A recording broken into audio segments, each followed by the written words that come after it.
So how I've been creating boundaries these days, and it only occurs, the test to live with a boundary, it only occurs through dilemma. You'll be tested when it comes to boundaries. It's like, you wanted to do this is something you value, you were moving in this direction, but there's a dilemma. There's like, oh, but this and this and this is happening over on this side, whatever it may be. And you're gonna have to make a choice. These are often defining moments of how we begin to move forward, and whether or not that ability to have willpower, to have purpose, to have kindness, love, and peace in our hearts, to have the ability to communicate. This is a defining moment when these aspects of us will really begin to strengthen. And these aspects of us are only strengthened, potentially strengthened, in these dilemmas. So one way I have been expressing boundaries is, I'll give you an example of the last boundary I had set. I'll give you a few, because I remember the past few I've been practicing it regularly. But the last boundary I had set was, someone had asked me to tattoo them. Okay, I don't know if any of you guys know, but I am a professional tattoo artist. And oh geez, someone that I personally know with a high degree of narcissistic traits. You know, it's actually rare that people are full-blown narcissists. It's actually rare, but our society and the way social media is designed, it's been cultivating the narcissist in us. However, I think this person that had asked me to tattoo them, I think they might be full-blown narcissists, just from the track record and the cloud of drama that follows this person everywhere. And I've seen the manipulation. I've heard so many stories of the manipulation and the entitlement. This person asked for me to tattoo them, do a half sleeve. And you know, my initial reaction was to kind of just be quiet and ignore this person, just ignore them. But even that, ignoring is not necessarily, I mean, not all cases, okay, this is not an absolute, but ignoring isn't always a healthy way to relate to people, to deal with toxic relationships. I mean, sure, to some degree it does, but for me, what I eventually learned was this was a test. So I was ignoring this person.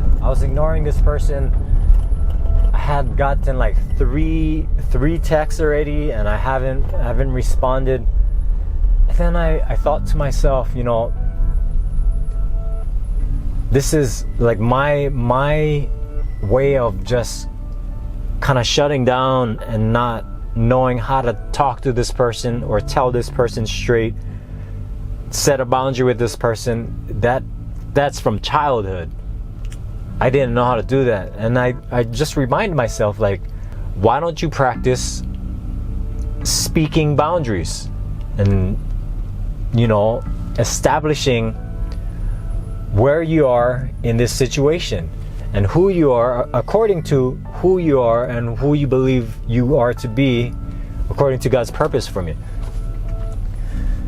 So I finally said it, and all I text was, it's a very simple text. Like, I didn't text no. And this is one thing I'll notice too with people who aren't used to setting boundaries.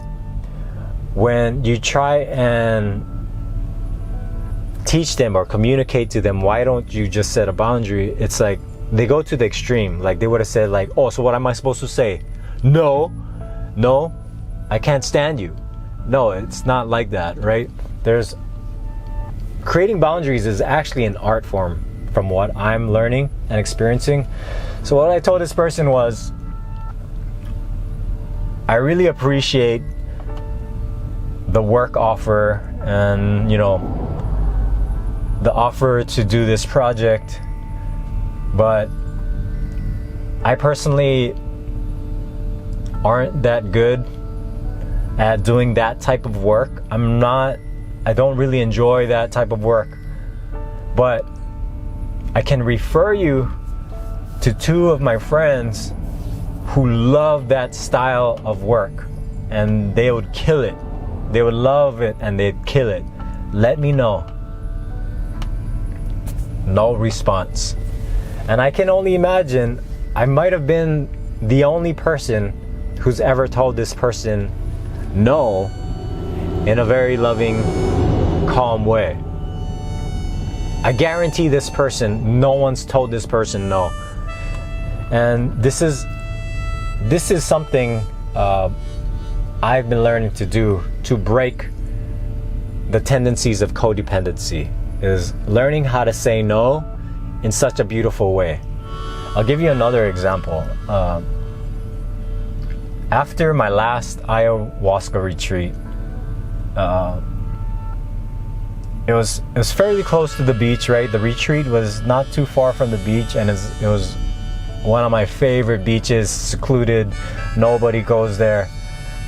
And so while this is after one night, so in the morning, as I'm gathering my thoughts after I had a whole lot of conversations with a lot of other people, just integrating, talking story about experiences, I was thinking to myself, oh man, I think I'm gonna go to one of my favorite beaches and just kind of reflect, journal, maybe get a little bit of movement in the sand, in the ocean.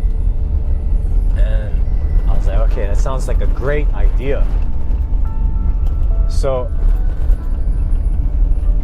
I start getting into my van. As I get into my van and I turn on the engine, someone from the Maloka, who's actually the organizer, she's like, Darren, are you leaving? And I yelled back, yeah, I'm about to go. She was like, oh, okay, sweet. Can you give me a ride? Can you give me a ride to my place? And then you can jump in the beach. You know, you can jump in the water right by my place. It'll be awesome. I know where she lives too. And me personally, I don't like that beach. And initially I said, oh, okay. And immediately when I said, okay, it already hit me that my words weren't aligning with what I really felt, with what I really truly wanted to do. So I turned off the engine and I walked up to her and I told her, hey, you know what? Is it cool if I just go to the beach down the road? I really wanted to go to the beach down the road, and I wanted to do some journaling and just kind of be by myself and just reflect and integrate, you know, last night's whole experience. And then after that, I can take you to your place. And I told her, like, I'll only be about an hour. Just give me an hour. Is that cool? And then she was like, you know what? No, it's okay. Oh, fine. That's fine. Go ahead. I'll find another ride. And then I was just like, oh, wow. Boom. I just set a boundary. I just said no without me actually saying no. You know, so these instances have been happening more in my life. I started off practicing at work. With family, it's so difficult. Like creating boundaries with family, because you've grown up with people who are entitled, who have no sense of boundaries, who are very intrusive, very expecting. And so I started off first with people at work, clients, and then it went to friends. But the boundary really is for myself. it's for my own internal calibration of my own internal compass. It's not to put someone else on a certain course. You know, I'm not setting boundaries so this person, to try and force this person to go a certain way. I put a boundary so I move a certain way, and I let this person be. I let this person grow as whatever stage they're in, and I let my own actions and my own words and those aligning hopefully teach these people, teach other people, just by them witnessing me. So this is just one way. So again, I've learned when I catch the red flag in someone who is lying, whose words don't align with their actions, I just start walking a different direction. I don't continue walking alongside, depending and relying on this person. I know it's really hard when you're already in deep with someone like this. It's so difficult to break and separate. It's extremely painful, and I get it.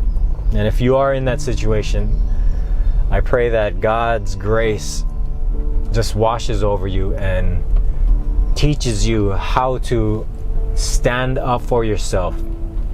Paul Chek always says, our yes has no value till we learn to say no. And learning to say no, I mean, not always just, directly saying no, but even in the examples of the stories I just said, how I set boundaries, that's a part of being an adult.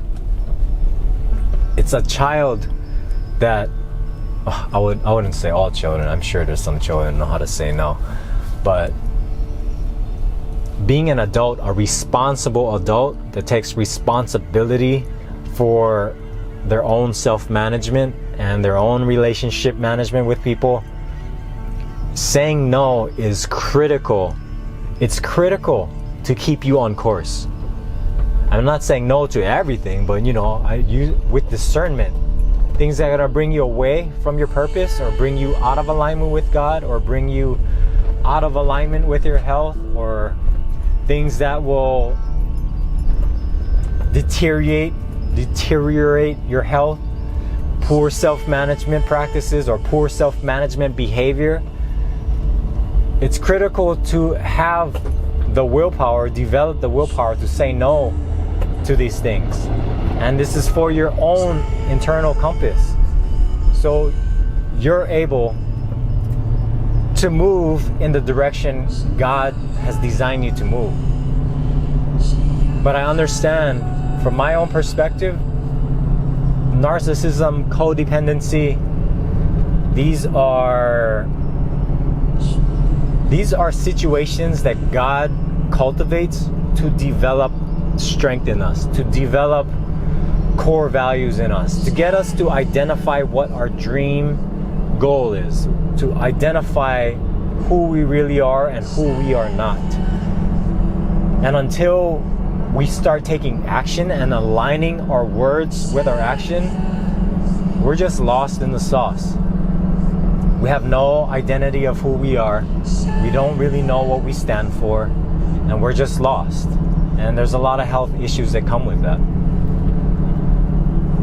But anyway, I hope this video helps in some kind of way. I will see you in the next video. Peace.